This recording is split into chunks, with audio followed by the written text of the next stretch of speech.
สวัสดีค่ะพี่น้องค่ะคลิปนี้ก็จะพาพี่น้องมาเปลี่ยนรัดข้อพี่น้องหลายๆคนเปลี่ยนเป็นแล้วแหละเปลี่ยนเป็นแล้วนะคะอันดับแรกพัชชาเคียนตัวข้างบนไว้บางคนก็ยังบ่เป็นผู้ใดเป็นแล้วก็ซอยเบิ่งซอยกุแซพัชชาเนี่ยผู้ใดยังบ่เป็นก็ให้ตั้งใจด้วยค่ะตั้งใจเบิ่งพัชชาเฮ็ดเพราะว่าการเบิ่งกับการเฮ็ดนี่มันเป็นของควบคู่กันนะแมวจับบ่ผัดบ้ายมานั่งตักแมวก็ได้เฮาเฮ็ดเวียกเงี้ยนี่แหละค่ะจีกใบโตงนะอย่าจีกยาวนะคะพี่น้องคะอย่าตัดใบโตงยาวให้พอดีเปียเวลาเปียกับเปียให้ตุงค่ะเวลาเปียให้ตุงแล้วบ่มีว่าสิเปียใหญ่ขึ้นค่ะพี่น้องคะบางคนเฮ็ดไปแล้วนี่นะเปียใหญ่ขึ้นเอามาซุบใส่กันบ่ได้แม่นบอกพี่น้องถ้าเกิดปัญหานี้บ่ผู้ใดเกิดปัญหานี้คอมเมนต์มาเด้อว่าแม่นบอกความเพราะว่าบอกเปียไปแล้วใหญ่ขึ้นแบบมาซุบเป็นวงกลมแล้วมันซุบใส่กันบ่ได้อันนี้คือสำหรับมือใหม่ที่กำลังฮัดเฮ็ดแล้วจะเกิดปัญหานี้แต่คนที่เฮ็ดบ่อยๆหรือว่าคนที่ลงมือเฮ็ดบ่อยๆแล้วก็คนที่เบิ่งบ่อยๆจะบ่เกิดปัญหานี้เลยค่ะพี่น้องคะ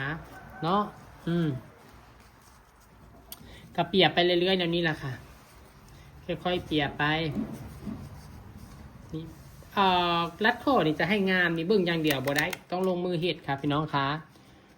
เทคนิคของพัชชาคือใบตองนี่บ่ให้ยาวเกินให้พอดีเปียถ้าใบตองยาวเกินเมื่อใดแล้วมื้อนั้นแหละมันจะเปียใหญ่ขึ้นหนาขึ้นสองไฟนี่ให้เสมอกันนี่เอิ้นว่าสองไฟทางข้างนี่3ห้อยเปียนี่ให้ตรงกันเด้อ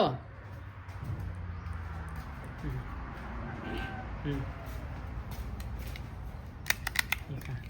นี่แหละคือขั้นตอนการเปลี่ยนรัดข้อแบบง่ายๆเลยอันนี้แบบละเอียดละครับได้นี่ค่ะพี่น้องบริตัดต่อบริหยังได้นี่เปลี่ยนไปเรื่อยๆ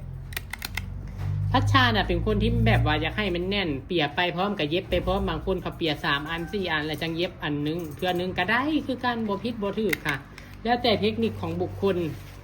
เราชอบแบบไหนเราทำเราถนัดแบบไหนเราทำบางคนย่านเปลืองลูกสเตปเปอร์ก็จะเปียไป3 แถว 4 แถวแล้วค่อยเย็บหรือว่าการเย็บบ่อยๆมันเสียเวลามันเห็นช้าลงอันนั้นก็แล้วแต่ผู้คิดนะคะพี่น้องคะแต่สำหรับประจามันติดนิสัยพี่น้องคะเปียแล้วก็ต้องเย็บเปียแล้วก็ต้องเย็บนะพี่น้องอันนี้คือความเคยชินของเฮานะ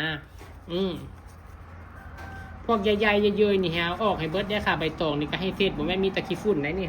อันนี้มีตะขี้ฝุ่นในพระชาเห็ดนี่บริสุทธิ์เลยค่ะในความเป็นจริงบ่ได้นะคะมันเป็นงานไม่เรียบร้อยนะคะพี่น้องคะคำพิดน้ำครูบาอาจารย์เพิ่นก็ให้เสร็จในถูใบตองจับเจือค่อยมาทำงานแต่ว่ามันช้าเฮาพี่น้องเขามีหลายเวียกสิมานั่งเสร็จนั่งอย่างอยู่บริษัทคลิปง่ายพอดีแล้วค่ะ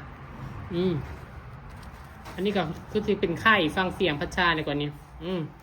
เอาพี่น้องฝากกดแชร์ให้เด้อคำรับเบิ่งแล้วได้ประโยชน์ได้ความรู้กระไดเพราะเป็นค่าครูค่าคายกดแชร์ให้คลิปนึงแชร์นึงก็ดีอกดีใจพี่น้องคะ